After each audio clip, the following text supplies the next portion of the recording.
Allez, pour une fois, je vais faire de la publicité pour un des livres que j'ai écrit et qui est un livre dont je suis toujours aussi fier. C'est Prenez soin de vous, n'attendez pas que les autres le fassent. C'est un livre que j'ai écrit en 2003-2004, qui est sorti en juin 2004. Et lorsque mon éditeur, Jacques Maire, des éditions Jouvence, lisait les premiers chapitres de ce livre, il m'a dit « Jean-Jacques, c'est un des 10 meilleurs livres que j'aurais édité de ma carrière d'éditeur. » Bon, ça datait de 2004. J'imagine que depuis lors, il a édité d'autres livres qu'il trouvait bons. Mais en tout cas, j'étais très touché de son feedback par rapport au travail que j'avais fait pour apprendre aux êtres humains à prendre soin de leurs besoins sur le plan physique, physiologique, pour prendre soin de leurs besoins émotionnels, psychologiques, relationnels, et pour prendre soin de leurs besoins sur le plan spirituel. Donc, si je vous en parle aujourd'hui, et je vous invite vraiment à le commander chez Jouvence, ne le commandez plus chez Amazon. Prenez l'habitude de boycotter ces énormes compagnies qui sont en train de détruire la liberté de penser, la liberté d'expression. Il serait vraiment temps que vous retourniez chez vos libraires ou chez les éditeurs eux-mêmes pour commander ces bouquins. Parce que je pense vraiment que ce livre, le contenu de ce livre, pourrait énormément vous aider à prendre soin de vous dans cette période de plus en plus sombre qui s'annonce pour cet automne et cet hiver. Je vous en parle dans quelques instants.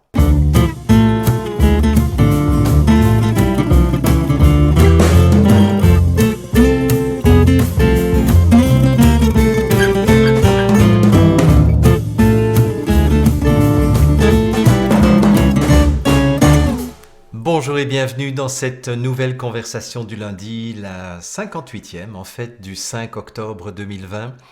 Je suis vraiment très heureux de vous retrouver tous et toutes à ce rendez-vous qui existe maintenant depuis plus de 14 mois, figurez-vous, en tout cas pour les plus fidèles que je salue au passage. Ça fait donc 14 mois que j'avais inauguré cette série de rencontre du lundi autour de la thématique du conditionnement et du déconditionnement. Et comme je l'ai souligné à plusieurs reprises, je pense avoir été très inspiré d'aborder cette thématique quelques mois avant de tomber, je dirais, dans cette crise de pseudo-pandémie de SARS-CoV-2. Et je viens de terminer l'enregistrement d'une conversation qui a duré 1h02 à mon timer. Et je ne vais pas vous proposer cette conversation. En fait, c'était des propos où je prenais la suite de ce que j'avais fait la semaine dernière, c'est-à-dire continuer à vous démontrer que les dirigeants n'ont fait aucune erreur, que les gouvernants n'ont fait aucune erreur, ou pratiquement aucune erreur, et vous faire la démonstration que finalement, ils n'avaient absolument aucune intention de prendre soin réellement de la population, et vous démontrer aussi qu'ils avaient finalement des mauvaises intentions à notre égard.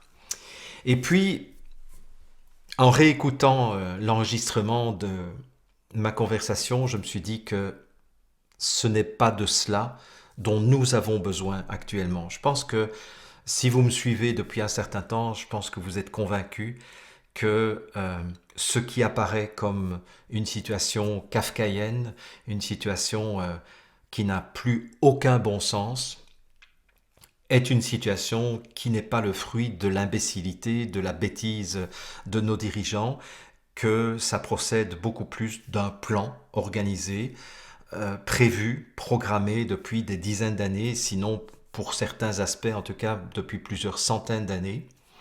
Je parle entre autres de la mise en dépendance sur le plan financier, l'appauvrissement progressif des populations au profit d'une minorité de plus en plus petite qui est de plus en plus riche. Bien.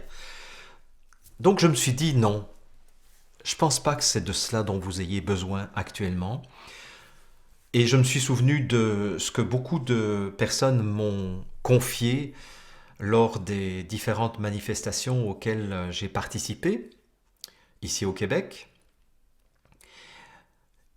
Beaucoup de personnes m'ont dit que pour elles, les conversations du lundi et l'info en question du jeudi, c'était deux moments qui leur faisaient du bien. Et vous êtes très nombreux et nombreuses à m'avoir dit, s'il n'y avait pas eu les conversations du lundi, s'il n'y avait pas l'info en question, s'il n'y avait pas d'autres personnes qui nous donnent le sens de ce que nous sommes en train de vivre, eh bien, j'aurais sombré.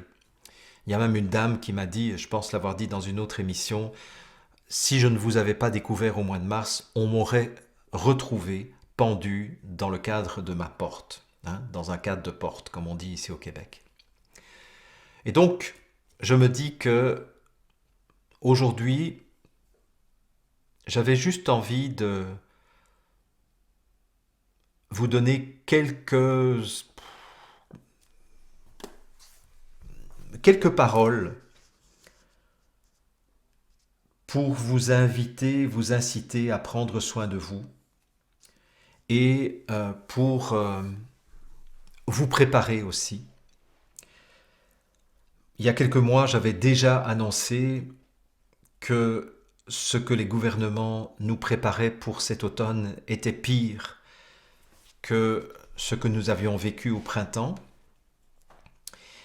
Et il se fait que ces 24 dernières heures, non, 48 dernières heures, j'ai reçu de plusieurs sources différentes des informations confidentielles.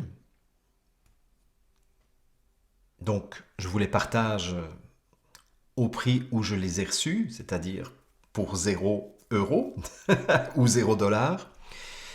Mais c'est toujours intéressant de savoir ce qui se trame et ce qui est préparé, ce qui est programmé à l'avance, histoire de prendre soin de soi, de prendre soin de sa famille, et ne pas être pris au dépourvu en dernière minute, parce qu'il n'y a rien de pire que de se trouver pris dans un tsunami sans avoir été prévenu de l'imminence de ce tsunami. Donc, les informations que j'ai reçues de personnes qui en ont marre et qui veulent qu'on sache ce genre d'informations, c'est que quelques grandes entreprises françaises dans lesquelles le gouvernement a des participations, je vous laisse deviner lesquelles, parce que je ne veux pas non plus brûler et compromettre les personnes qui m'ont donné ces informations, mais imaginez des grosses entreprises françaises dans lesquelles il y a une participation du gouvernement. Ça va? Bon. Ces entreprises ont été toutes prévenues avec le même message, c'est que la France va être reconfinée le 28 octobre 2020. Donc on est reparti pour un tour. Et c'est un confinement qui va très probablement durer plusieurs mois. J'ai aussi une information reçue de la haute hiérarchie des forces armées françaises où on leur a demandé de se préparer à tous les scénarios possibles de guerre civile au mois de novembre en France. Ça ne veut pas dire que ça va arriver, mais ça veut dire qu'on a demandé aux militaires, aux généraux, de se préparer à toute éventualité pour faire face à ce qui pourrait dégénérer en termes de violence, violence qui démarrerait depuis les banlieues. Alors je ne sais pas si vous êtes au courant, mais dans les banlieues françaises, il y a un peu partout des caches d'armes très impressionnantes et très importantes. Et comme vous le savez aussi probablement, c'est que les banlieues françaises sont des lieux de non-droit dans lesquels la police ne s'aventure plus la plupart du temps. D'ailleurs, le film qui est sorti l'hiver dernier, qui est un film qui suit une brigade anti-émeute, anti-criminalité dans la banlieue de Seine-Saint-Denis, si mes souvenirs sont bons, qui est un film que j'ai trouvé extrêmement violent et en même temps extrêmement réaliste,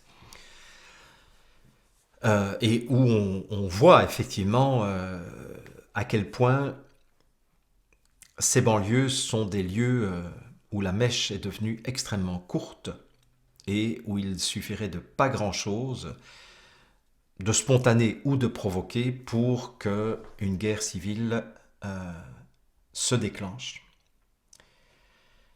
J'ai eu des informations aussi de la part des forces armées canadiennes, où eux aussi se préparent à tous les scénarios possibles. Alors pourquoi je vous dis tout ça après vous avoir dit que j'avais envie de vous transmettre des messages pour que vous puissiez prendre soin de vous? Pour plusieurs raisons. La première, c'est que je vous donne l'information. Ça ne veut pas dire que c'est ça qui va arriver. Mais le fait que vous ayez ces informations, ça va vous permettre en tout cas de vous poser la question, ok, prenons the worst case scénario. Prenons le scénario du pire cas. Et regardons, est-ce que je suis prêt, est-ce que je suis prête si effectivement on m'impose à partir du 28 octobre un confinement au niveau de la France. Je n'ai pas d'informations pour l'instant au niveau de la Belgique, mais si certains d'entre vous ont des informations confidentielles venant de grosses entreprises ou venant des forces armées, eh bien, sachez que vous pouvez écrire à coronagates@emergence.net qui s'affiche sur l'écran pour l'instant. Et comme je viens de le faire là, je ne donnerai aucune indication qui permettrait de remonter jusqu'à la source. Et dès que je reçois l'information, je me débarrasse du courriel, je l'efface de telle sorte qu'il y ait le moins de chances possible qu'on puisse remonter à la source. Mais ça m'intéresse vraiment d'avoir des informations de la part de ceux qui travaillent dans des grosses entreprises, dans des entreprises étatiques, dans des entreprises du milieu de la santé. Parce que plus on sera prévenu, mieux on pourra se préparer. Et c'est ça le propos de ma conversation d'aujourd'hui, c'est de vous préparer sur les différents plans, c'est-à-dire vous préparer sur le plan d'abord de la survie alimentaire, tout simplement. Qu'est-ce qui se passe s'il y a un confinement majeur qui rompt les circuits d'approvisionnement en nourriture? Comment allez-vous réagir dans ce genre de situation si vous ne vous êtes pas préparé, si vous n'avez pas fait un minimum de réserve de pois chiches, de légumineuses, etc. C'est-à-dire pas des choses nécessairement extrêmement chères. Les légumineuses, les pois chiches, ça se conserve des mois et des mois, et c'est beaucoup moins cher et beaucoup plus nutritif que de la viande ou d'autres types d'alimentation. Donc, posez-vous la question, est-ce que je suis prêt, seul ou avec ma famille, à faire face à une situation où soit il y aurait une pénurie alimentaire, ce qu'on nous annonce depuis plusieurs mois, dans les milieux informés évidemment, ou une explosion des prix de l'alimentation, étant donné que la loi de l'offre et la demande fait que s'il y a de moins en moins de nourriture disponible, eh bien, les marchands vont en profiter pour faire exploser le prix de la nourriture. Comment est-ce que vous allez réagir par rapport à ça? C'est là où je vous dis, prenez soin de vous dès maintenant. Vous avez 23 jours pour vous préparer. Alors, s'il n'y a pas de confinement le 28 octobre, tant mieux. Je rappelle ce que j'ai dit à quelqu'un qui me faisait une remarque sous une de mes vidéos. Je disais que les meilleurs prophètes, ce sont les prophètes qui ont annoncé des catastrophes qui ne se sont jamais réalisées. Pourquoi? Parce qu'ils étaient tellement convaincants du danger, de l'imminence et de la réalité du danger, finalement, que les populations s'organisaient de telle sorte à endiguer cette menace et à désamorcer cette menace. avec comme conséquence que finalement, rien ne se passait pour la population qui avait été prévenue par les prophètes. Donc en fait, les meilleurs prophètes sont ceux qui annoncent des choses qui ne se dérouleront jamais. Et très sincèrement, j'espère que nous ne retournerons pas en confinement, parce que un confinement, ça signifierait, d'après les estimations les plus réalistes des économistes par exemple, 60% de faillite des petites et moyennes entreprises et des auto-entrepreneurs. Que ce soit en France, en Belgique, en Suisse, au Québec, aux États-Unis, etc. 60% de faillites d'entreprises qui étaient saines, d'activités qui étaient rentables. Donc, j'espère de tout mon cœur qu'on ne va pas y arriver. Et que nous allons faire ce qu'il faut pour continuer à maintenir la pression sur les gouvernants, pour leur faire comprendre que nous avons compris qu'ils nous mentent et qu'ils nous manipulent depuis des mois. Bien. Donc, préparation sur le plan de la survie physique. Préparation au niveau financier, au niveau économique. S'il y a un reconfinement, qu'est-ce qui va se passer pour vous ? Posez-vous la question, comment vous vous organisez ? Vous avez une petite entreprise, vous avez une moyenne entreprise avec du personnel, vous avez une activité de travailleurs indépendants, de travailleurs autonomes. Comment allez-vous réagir si on décrète le 28 octobre un confinement général ? Est-ce que vous allez accepter à nouveau de vous coucher, de vous soumettre et d'attendre que ça passe, sachant que, j'imagine que si vous suivez ma chaîne, c'est que vous êtes à peu près tous convaincus que nous ne sommes plus en situation d'urgence sanitaire et que donc, actuellement, il est tout à fait illégal et illégitime et non justifié et non justifiable de continuer à maintenir un état d'urgence sanitaire alors que nous n'avons pas de malades, nous n'avons pas d'hospitalisation et nous n'avons pas de morts. Nous avons juste des cas positifs. Et je rappelle qu'un cas positif dans 40 à 90, entre 40 et 90% des cas, ce sont des faux positifs, en fonction des différentes déclarations des scientifiques. Allez, admettons que 50% des positifs soient des faux positifs. Ok, parfait. Mais prenons même que tous les positifs dont on nous parle à longueur de journée soient des vrais positifs. Sont-ils pour autant malades ? Qu'est-ce que vous voyez autour de vous ? Posez-vous la question. Est-ce qu'ils sont malades, ces gens-là ? Non, ils ne sont pas malades. L'immense majorité des cas positifs ne sont pas malades. Ils sont asymptomatiques. Ça veut dire qu'ils n'ont pas de symptômes. Or, ce que nous savons depuis le mois de juin, c'est que les asymptomatiques sont non contagieux. Donc, il n'y a pas de risque, en plus, de contagion. Donc, est-ce que vous vous rendez compte que actuellement, des mesures de port de masque obligatoire, des mesures de distanciation sociale, des mesures de restriction au niveau des commerces sont totalement injustifiées et injustifiables.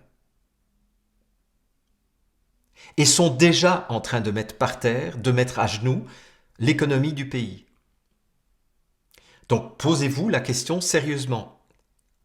Allez-vous continuer à accepter de suivre des consignes et des recommandations qui sont totalement injustifiées et injustifiables? Que pourriez-vous faire? Qu'est-ce que vous pourriez faire qui est 100% sous votre contrôle? Comment est-ce que vous pourriez toucher d'autres personnes qui sont dans la même situation que vous? D'autres entrepreneurs si vous êtes entrepreneur, d'autres massothérapeutes si vous êtes massothérapeute, d'autres homéopathes si vous êtes homéopathe, d'autres acupuncteurs si vous êtes acupuncteur, ou d'autres professionnels des santé parallèles si vous êtes dans le domaine des santé parallèles. Et ne comptez pas sur vos syndicats, je vous le dis ça.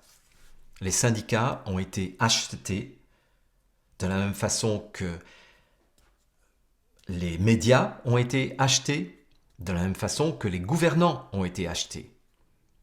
C'est des milliards qui leur ont plu sur la tête pour être complices de cette mascarade, de cette mise en scène, dont le but est, je vous le rappelle, d'essayer de nous mettre en situation d'esclavage, en situation de contrôle absolu, en situation d'absence et de privation totale de liberté.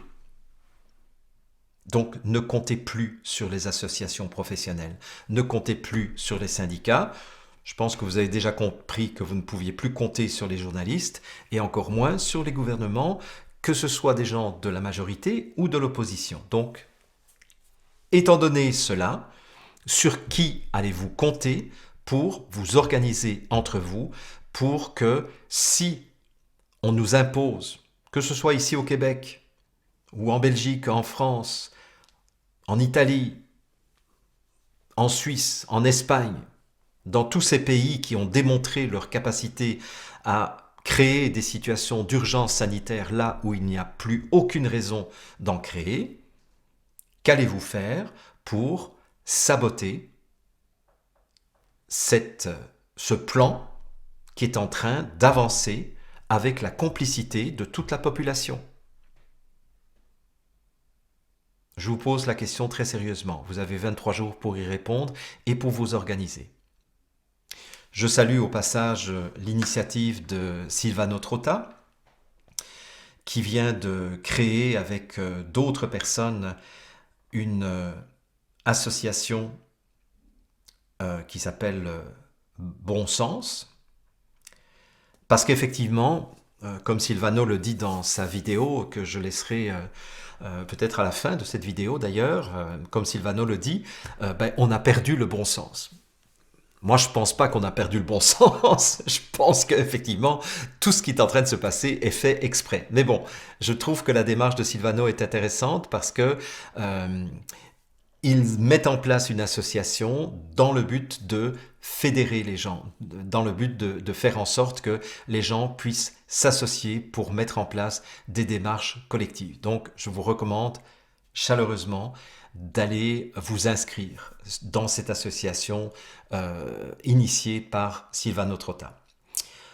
Je vous rappelle aussi que dans quelques jours, on aura fini les bêta-tests d'un réseau social, qui vous sera proposé pour que vous puissiez vous repérer, vous identifier ville par ville et pour pouvoir commencer à vous organiser et pour organiser des réseaux de solidarité, des réseaux d'entraide, des réseaux de ressources qui vous permettront justement de vous débrouiller avec les enfants si effectivement les écoles sont à nouveau fermées, de vous débrouiller au niveau alimentaire si vous manque certaines choses, de vous débrouiller au niveau des transports, de vous débrouiller au niveau de tout ce qui sera nécessaire pour que vous puissiez traverser cette période de confinement dans les meilleures conditions possibles. Voilà. Donc, vous allez avoir deux ressources complémentaires. Vous avez la démarche de Silvano, cooptée par un certain nombre de scientifiques de premier plan, qui se sont déjà exprimés de façon très claire par rapport à cet état totalitaire qui est en train de se mettre en place. Et à côté de cela, vous aurez le réseau social que nous sommes en train de finaliser. Sur le plan technique, ça fonctionne déjà, puisqu'on l'a bêta-testé avec une trentaine de personnes, ça fonctionne très bien, sauf que sur le plan esthétique, on ne trouvait pas ça très agréable, donc on a préféré retarder de quelques jours le lancement de ce réseau social qui vous permettra justement de créer ces réseaux de solidarité. Ça va? Donc ça aussi, c'est quelque chose que nous sommes en train de mettre en place, que ce soit Silvano, que ce soit moi, pour que vous puissiez prendre soin de vous et pour que vous puissiez rester unis. J'imagine que vous avez remarqué que toute la stratégie volontaire, voulue, consciente des gouvernants, c'est de vous diviser, de vous distancer, de vous séparer le plus possible les uns des autres, pour que vous vous sentiez démunis, pour que vous vous sentiez seuls, pour que vous vous sentiez impuissants. Vous connaissez cet adage romain qui disait « divide ut imperat », ce qui veut dire « diviser afin de régner ». Eh bien, c'est ça qui est en train de se jouer. Les gouvernements n'ont aucune bonne intention vis-à-vis de la population. Les gouvernements n'ont jamais pris aucune décision depuis le début de cette crise qui manifestait leur volonté de prendre soin de nous, de prendre soin de vous. Donc, n'attendons plus ni des syndicats, ni des associations professionnelles, ni des médias, ni des gouvernants qu'ils prennent soin de nous.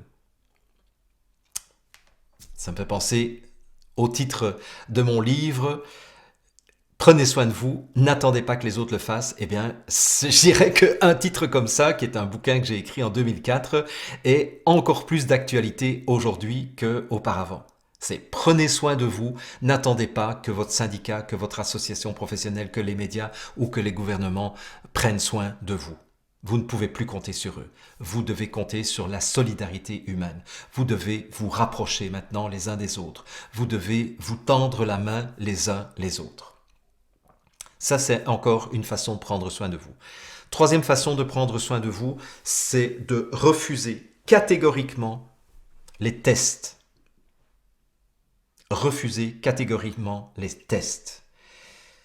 Je mettrai en lien de cette vidéo un témoignage, mais ça c'est un témoignage qui a été publicisé, mais il y en a beaucoup d'autres, de gens qui ont été démolis par une mauvaise manipulation de cet écouvillon qui a été trop loin, qui a blessé la barrière hémato-encéphalique et a provoqué des infections qui ne s'arrêtent pas.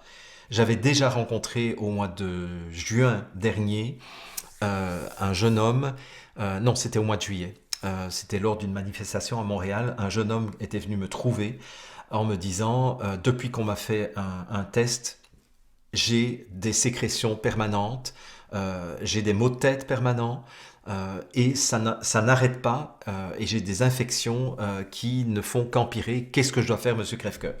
La seule chose que je lui ai dit, c'est allez voir un médecin et faites faire un diagnostic et puis prenez un avocat et poursuivez la personne qui vous a fait ce test parce que effectivement, on vous a porté préjudice, on vous a blessé. Donc, non seulement en refusant le test, vous allez prendre soin de votre intégrité parce que là, pour l'instant, vous êtes en train de vous mettre en danger.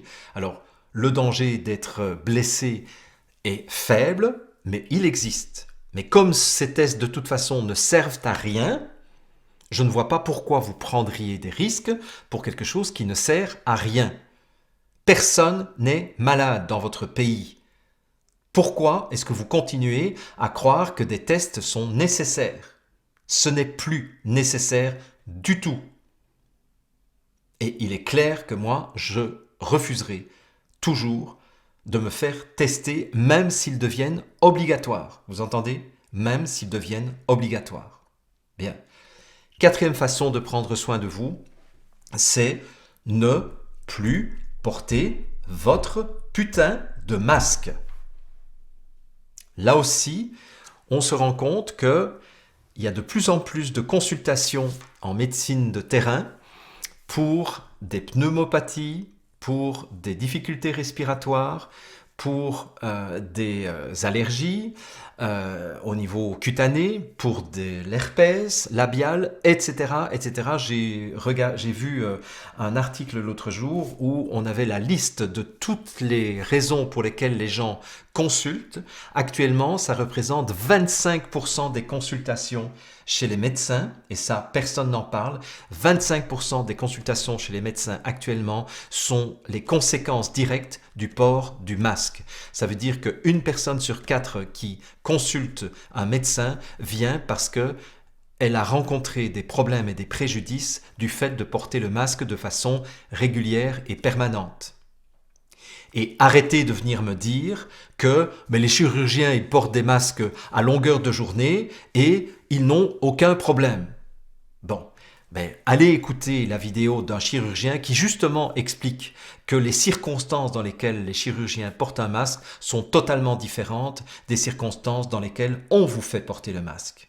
Un chirurgien, je ne sais pas si vous avez déjà réfléchi à ça, un chirurgien, il ne bouge pas, il ne fait pas d'effort physique. Quand vous devez porter votre sac à commission ou quand vous demandez à vos enfants de porter leur sac d'école avec un masque sur la bouche, c'est pas du tout la même chose que quelqu'un qui fait des gestes très minutieux, très calculés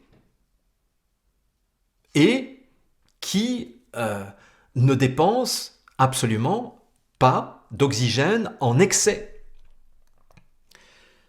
En plus, les masques chirurgicaux sont posés avec un protocole très précis, et d'ailleurs ne sont même pas posés par le chirurgien lui-même, et ça se fait dans un environnement qui est suroxygéné pour permettre aux conditions de l'opération de se passer dans les meilleurs auspices, je dirais, sous les meilleurs auspices. Et le masque est normalement fait pour protéger le patient qui est ouvert, entre guillemets, au sens propre du terme, de staphylocoques ou de bactéries qui pourraient malencontreusement sortir de la bouche du chirurgien et tomber dans une cavité qui est ouverte pour les besoins de la chirurgie.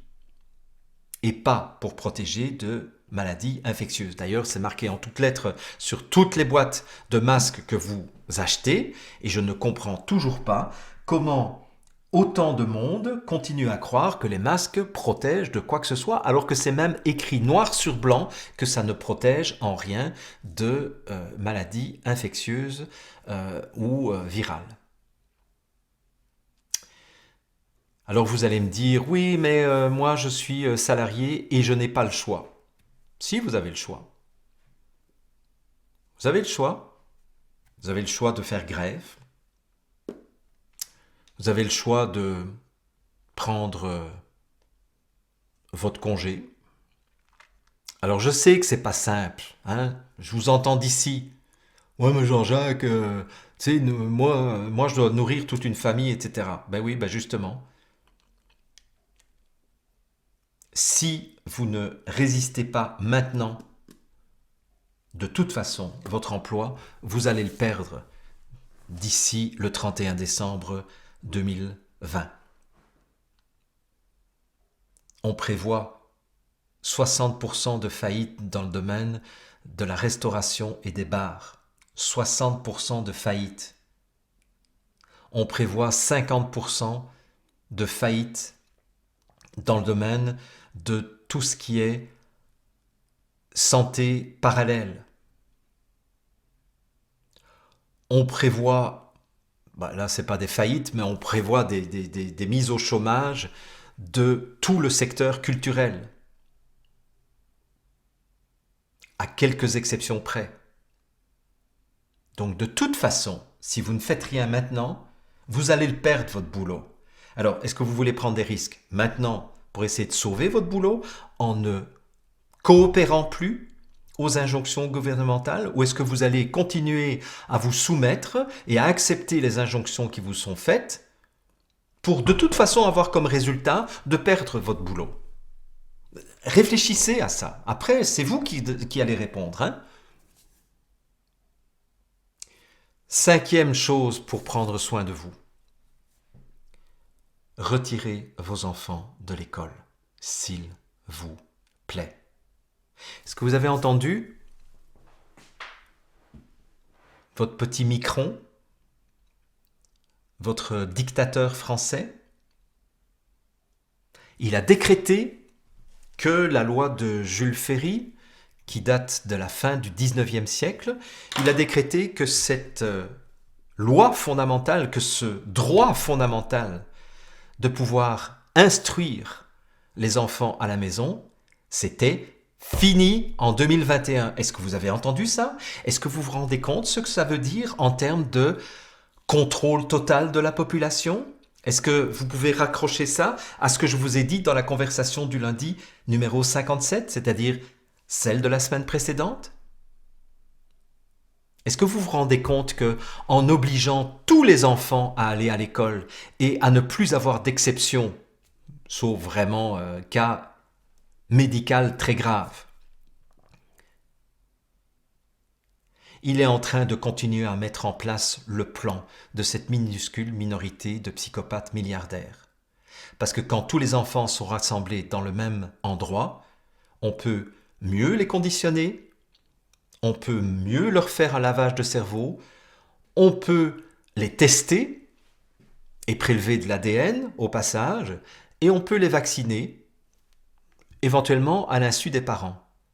Est-ce que vous avez envie de faire courir ce risque à vos enfants? Est-ce que vous avez envie de continuer à envoyer vos enfants à l'école avec des masques, tout en portant leur cartable qui est hyper lourd, et de risquer des problèmes respiratoires et des problèmes pulmonaires ou des problèmes immunitaires aussi? Parce qu'en fait, la meilleure façon de reprovoquer une seconde vague, c'est de continuer à faire porter par tout le monde les masques, et on est en train de diminuer la santé du système immunitaire. Donc, pour l'instant, les décisions du gouvernement vont dans le sens de créer artificiellement une seconde vague, qui elle sera réelle. Pour l'instant, elle est virtuelle. Donc, on est en train de nous faire croire que les tests positifs égale malade, égale contagieux, égale mort, alors qu'en réalité, il n'y a rien de plus faux. Mais en plus, en faisant ça, on continue à justifier le port du masque, qui est en train de vous asphyxier et en train de diminuer votre système immunitaire. Diminuant le système immunitaire et donnant moins de chances de pouvoir partager nos informations immunitaires les uns les autres, eh bien, c'est la recette gagnante pour avoir une vraie seconde vague. Donc c'est maintenant qu'on désamorce ça, les gars. C'est maintenant qu'on le désamorce, ou alors, ce que nous allons vivre à partir du 28 octobre, ça va être gratiné. Mais je vous en supplie, retirez vos enfants dès maintenant des écoles. Ils sont en danger. Je vous le dis, ils sont en danger. Pour toute une série de raisons, dont certaines que je tairai pour l'instant.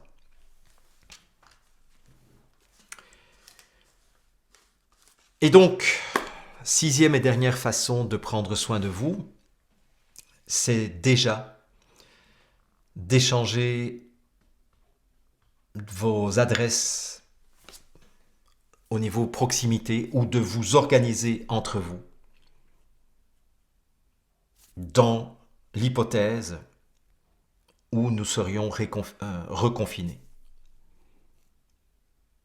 Il vous reste 23 jours pour regarder sur qui vous pourrez compter si le pire arrive. C'est maintenant que ça se passe, les amis. C'est pas dans 3 semaines. D'ailleurs, j'ai trouvé ça très drôle que je reçoive ces informations de plusieurs entreprises françaises pour le 28 octobre. Donc en fait, toutes ces entreprises ont reçu la même consigne, la même directive. Préparez-vous, confinement pour le 28 octobre. Je ne sais même pas quelle date c'est le 28 octobre. Je vais regarder ça d'ailleurs, parce que j'ai même pas regardé sur un calendrier.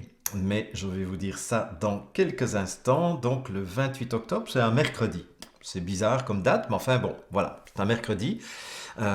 Donc mercredi 28 octobre. Ce qui est bizarre en tout cas, c'est que le ministre de la Santé, qui n'a aucune connaissance médicale d'ailleurs, Christian Dubé, qui est un économiste, intéressant quand même de voir que finalement, si on met un économiste à la tête d'un ministère de la Santé, c'est bien parce que cette pseudo-pandémie est une opération économique de hold-up et de mise par terre de toute la réelle économie des petites et moyennes entreprises et des auto-entrepreneurs.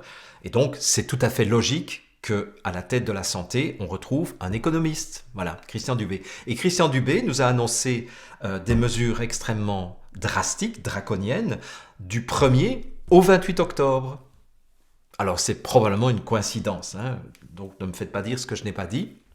Mais je trouvais ça amusant et je serais intéressé de voir s'il y a une synchronisation à un moment donné des mesures liberticides entre la Belgique, la France, la Suisse, le Québec, l'Italie, l'Espagne, etc. C'est vraiment, hein, bah, on sera ensemble de toute façon dans quelques semaines et nous pourrons regarder ensemble si ce que je vous ai dit aujourd'hui s'est réalisé ou ne s'est pas réalisé.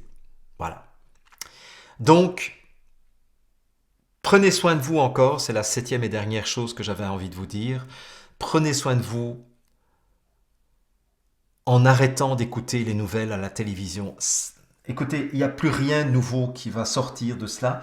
C'est juste anxiogène, c'est juste là aussi pour mettre par terre votre système immunitaire parce que même si vous écoutez la télévision avec du recul, malgré tout, ça va vous atteindre. Donc, de grâce, entourez-vous maintenant de bonnes vibrations, de belles choses. Voyez, en préparant mon travail de cette semaine, je me suis passé de la musique classique, du piano, des concertos pour piano et orchestre. Euh, je vais me balader dans la nature. Euh, quand j'écoute un film, pour l'instant, j'écoute des films qui sont des films qui manifestent de la bienveillance, de l'amour, du respect, de l'entraide humaine. J'ai pas envie d'écouter des films de guerre, j'ai pas envie d'écouter des films de violence, j'ai pas envie d'écouter des films d'espionnage pour l'instant. Voyez? Appelez vos amis, dites-leur à quel point vous les aimez. Échangez de la gratitude, échangez des bons mots. Faites des choses qui vous font du bien. Vous en aurez vraiment besoin si le pire arrive. Et ça ne dépend que de vous. Personne ne peut vous empêcher d'écouter de la musique qui vous fait du bien. Personne ne peut vous empêcher de regarder un film qui vous fait du bien. Personne ne peut vous empêcher de téléphoner à vos amis et de leur dire à quel point vous les appréciez, à quel point vous appréciez la relation avec eux ou avec elles. Et c'est vraiment important que vous vous prépariez. Pour ceux qui ont des pratiques de méditation, eh bien méditez. Pour ceux qui ont des pratiques de prière, eh bien priez. Mais faites des choses qui vous construisent. Faites des choses qui vous renforcent à l'intérieur. Comme ça, vous serez plus prêt que d'autres lorsque le pire arrivera, s'il doit arriver. Ça va ? Voilà ce que je voulais vous offrir aujourd'hui. Merci de partager cette vidéo. Merci aussi de la télécharger sur votre disque dur et de la remettre en ligne sur votre chaîne YouTube ou sur votre page Facebook ou sur votre blog. Je vous autorise sans limite à diffuser cette vidéo le plus largement possible. À ce moment-là, je vous demanderai aussi de copier ce qui se trouve juste en dessous de la vidéo pour que les personnes aient les liens que je leur ai promis. Voilà. Et donc, je vous laisse maintenant en compagnie de Silvano et de ses amis parce que je pense que c'est vraiment important aussi de rejoindre cette initiative. À très bientôt, à lundi prochain, probablement pour le lancement du réseau social, cette fois-ci, pour lequel avec lequel vous aurez plus de facilité à vous rejoindre les uns les autres. Je vous embrasse, à très bientôt.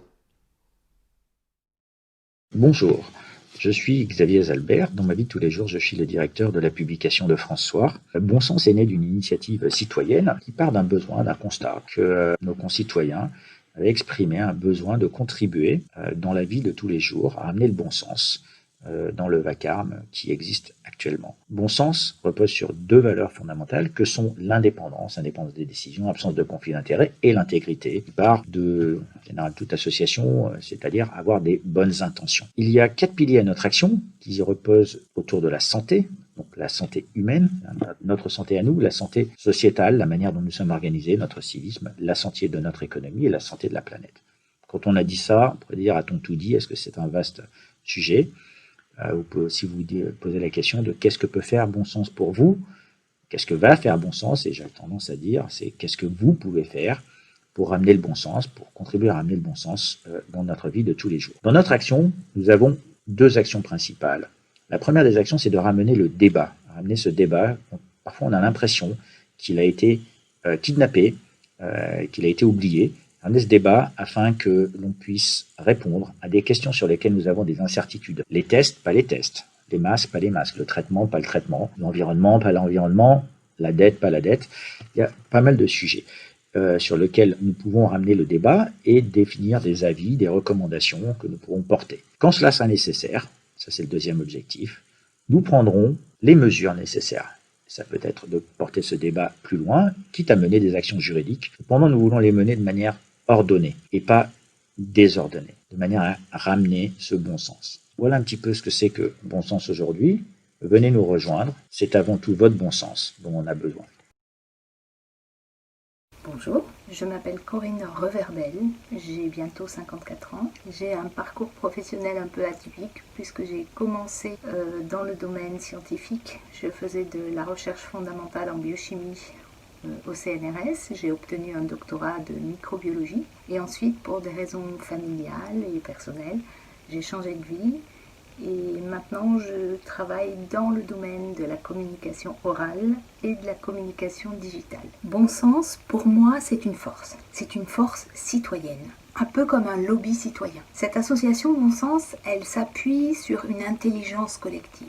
Et ça, c'est très important, à aborder des problèmes avec plusieurs intelligences différentes, de gens qui viennent d'horizons différents, de formations différentes. Ça apporte un éclairage, tous les éclairages possibles sur un problème. Cette association, elle va permettre de, par exemple, mettre en place des études ou des audits sur des problématiques précises dans le domaine de la santé publique ou de l'environnement, ou de problématiques sociétales ou éthiques, etc. Mais ça peut également permettre de mettre en place des débats entre des experts et des citoyens, voire de mettre en place des procédures. L'objectif de Bon Sens, c'est de toujours mettre l'intérêt des citoyens au cœur des décisions. Bonjour, je m'appelle Julien, je suis entrepreneur dans le monde numérique. Et je rejoins l'association Bon Sens parce qu'en fait, cette crise sanitaire a révélé en fait des problèmes qui étaient profonds. On a pu constater une dépendance économique, une dépendance opérationnelle pour obtenir un certain nombre de ressources qui étaient essentielles à notre autonomie, une dépendance numérique, une dépendance du monde médical, une partie du monde médical au pouvoir économique, une dépendance de notre presse au pouvoir économique, à un pouvoir économique concentré. Et donc du coup, finalement, cette crise aura été révélatrice. Et ce que j'apprécie beaucoup dans l'association Bon Sens, c'est de réagir par rapport à ça. De réagir de façon structurée, démocratique, avec toutes les composantes de la société, et non pas et dans l'idée de construire autour de la santé des personnes, des organisations, de l'environnement, de la société, de nos libertés de façon plus générale. Et du coup, je considère que cette démarche proactive d'essayer d'aller proposer, de débattre, de discuter, de questionner, parce que c'est important de questionner au moment où on a tendance à rapidement couvrir de différents mots les gens qui se posent des questions. Aujourd'hui, il est légitime de se poser des questions, c'est du bon sens de se poser des questions, et le but n'étant pas de renverser quoi que ce soit, mais simplement de revenir à des piliers fondamentaux de ce qu'est une démocratie, une république. Voilà pourquoi je crois que bon sens est essentiel et que je rejoins le mouvement et j'encourage tout le monde à nous rejoindre. Merci. Bonjour, je m'appelle Martine Vonner, je suis médecin psychiatre et parlementaire. J'ai 56 ans et je suis membre fondatrice de l'association Bon Sens. Depuis mars, la France connaît une situation exceptionnelle, un état d'urgence sanitaire qui se transforme progressivement en état d'urgence sécuritaire. Les citoyennes et les citoyens sont inquiets pour leur liberté fondamentale. Et en effet, il convient de pouvoir dialoguer, de pouvoir les informer, de pouvoir partager sur cette plateforme pour remettre la France dans le bon sens. Alors, rejoignez-nous. Mes chers compatriotes, l'heure est grave car l'épidémie de Covid-19 est actuellement instrumentalisée pour générer la peur dans la population et pour mettre à bas nos valeurs patriotiques et républicaines.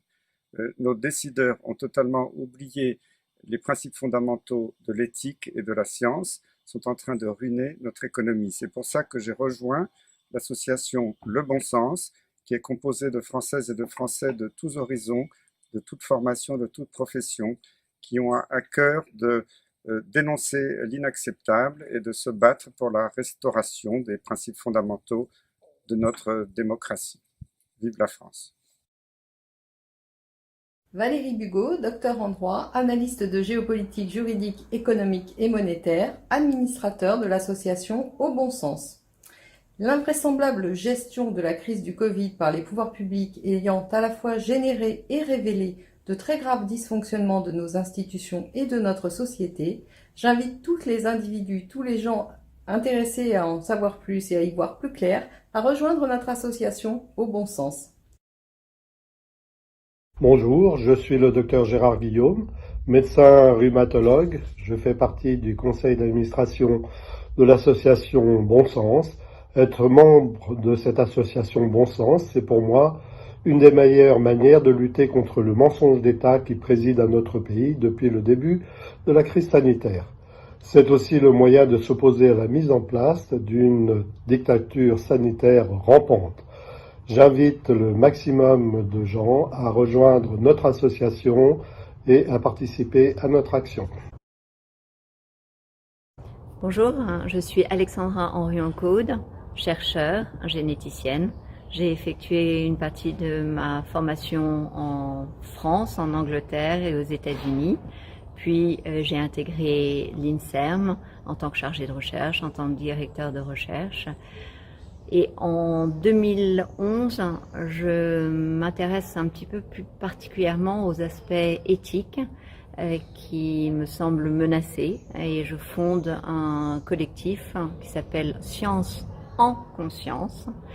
En 2013, je reçois le prix de l'Eisenhower Fellowship qui me permet de questionner un petit peu ces contours de l'éthique, mais aussi du bon sens, notamment en allant chez Google, chez Monsanto.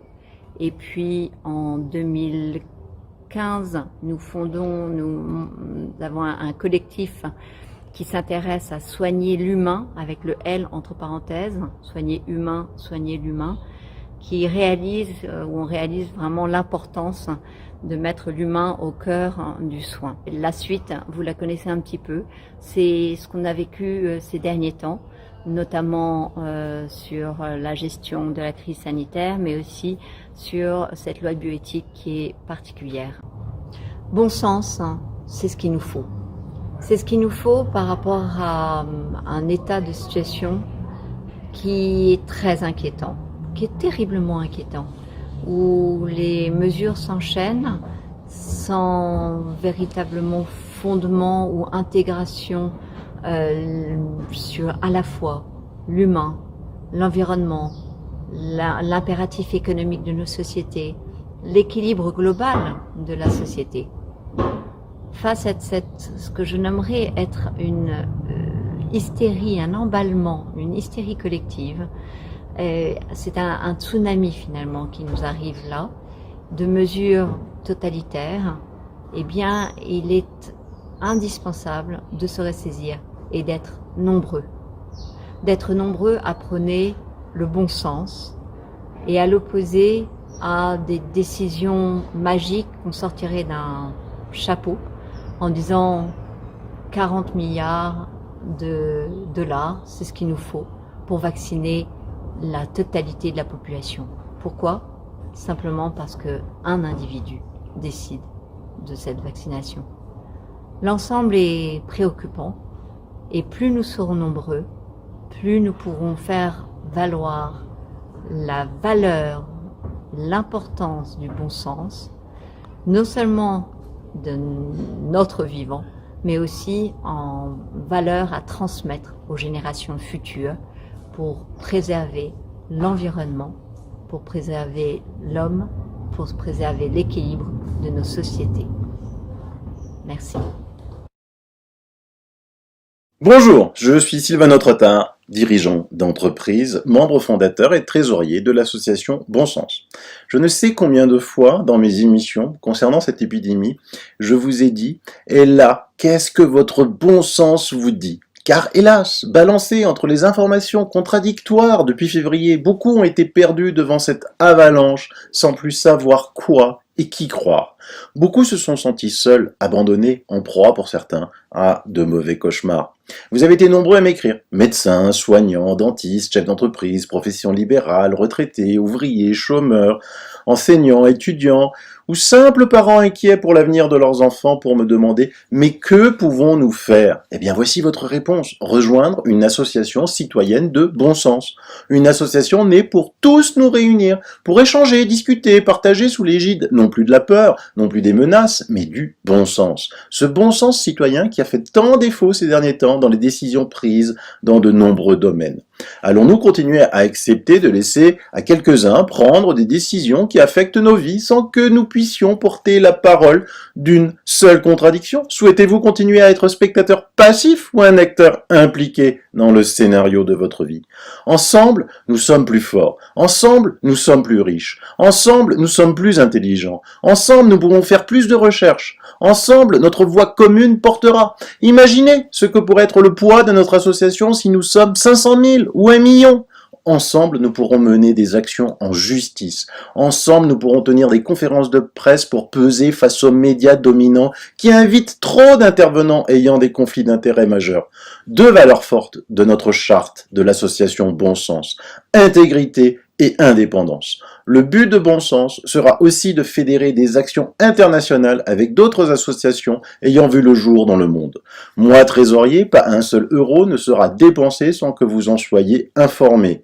Venez nous rejoindre, nombreux. Nous avons décidé d'une cotisation à 15 € sur ce premier exercice, 5 € pour les étudiants. Bon Sens est aussi ouverte aux bienfaiteurs et aux entreprises, bien sûr. Et pour tous ceux qui payent des impôts, vous bénéficierez d'un avoir fiscal relatif aux dons, aux associations. Ensemble, faisons entendre la voix du bon sens. Je compte sur vous tous. Merci.